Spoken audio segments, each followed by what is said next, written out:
A last winter letter. Picture this. Winter Solstice 2024. Snow tapping softly against the windows, candles glowing on the dining table. My entire family gathered for what was supposed to be a peaceful holiday dinner. Instead, it was anything but peaceful. Voices clashed across the room, not arguing, shouting, about my grandmother's estate. My older cousin, Liam, slammed his fist onto the table, demanding the mountain cabin. My sister, Chloe, insisted she deserved the 2 downtown apartments. My parents sat stiffly, pretending to mediate, while quietly choosing sides, and I, Evelyn, the youngest, sat silently, watching the storm unfold around me. For years I had been the gentle one, the dreamer, the one who chose painting and writing instead of law school or finance. In my family, creative meant insignificant. Liam was the gifted entrepreneur, Chloe, the perfect academic, and I was the girl with paint under her nails and no real plan. Every time Chloe needed help, my parents paid. Every time Liam needed an investment, my parents opened their wallets.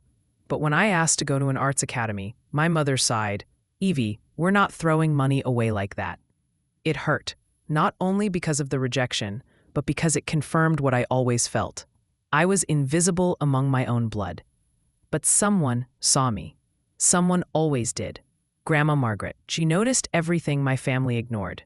She called me her quiet wildfire, soft but unstoppable.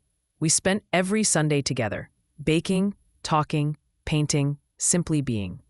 2 years ago, when I was 23 and struggling to keep my freelance design business alive, she invited me over. I thought she needed help. Instead, she led me into her study, where her lawyer waited with a folder of papers. "Evie," she said gently, "you're the only one who visits because you care. You're the only one who asks how I feel, not what I'll leave behind. I want to take care of you the same way." Then she handed me the papers. I expected a gift, or a letter, not ownership. Her entire estate, the mountain cabin, the apartments, her home, her savings, everything. "Grandma, what is this?" I whispered.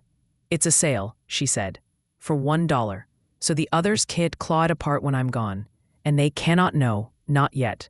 I've been watching how they treat me, how they treat you. And this is my choice." I couldn't speak. For 2 full minutes, I couldn't even breathe. "Why me?" I finally asked. Grandma smiled, touched my cheek, and said words that changed my life.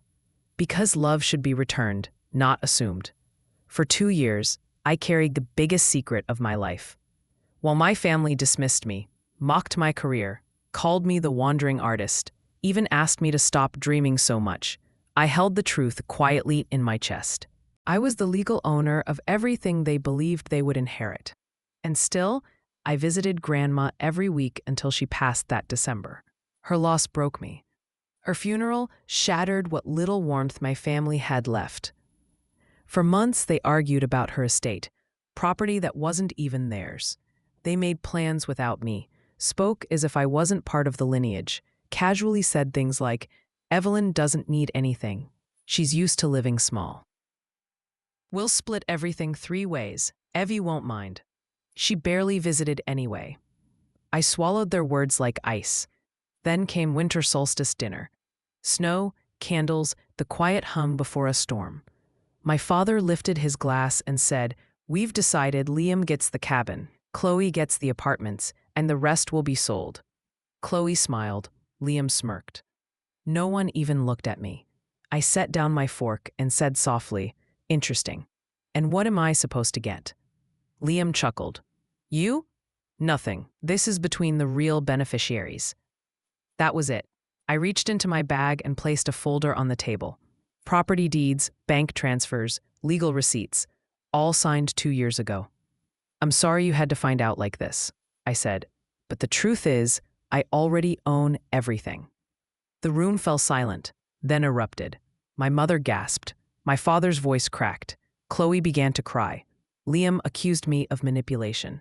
My parents called it betrayal, but then my aunt, quiet, soft-spoken Aunt Rose, looked at me and smiled through her tears. "Margaret told me," she whispered. "She chose you because you loved her. That's all she wanted." Still, no one believed it until I pulled out Grandma's final letter. It was handwritten. folded neatly, addressed to me. I opened it and read her words aloud. Evelyn, this is not a reward. This is recognition. For time, kindness, and presence.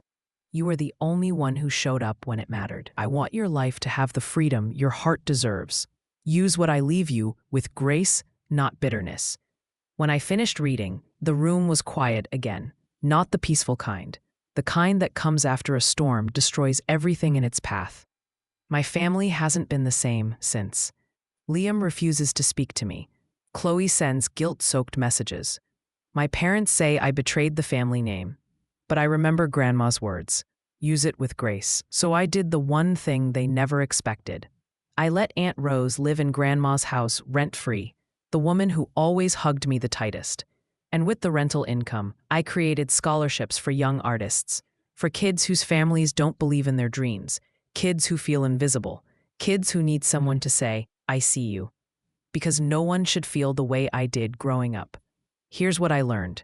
Family isn't defined by blood, but by who shows up in your darkest winters. And sometimes, the warmest light comes from the one person everyone else overlooks. Grandma was that light, and she made sure it would never go out.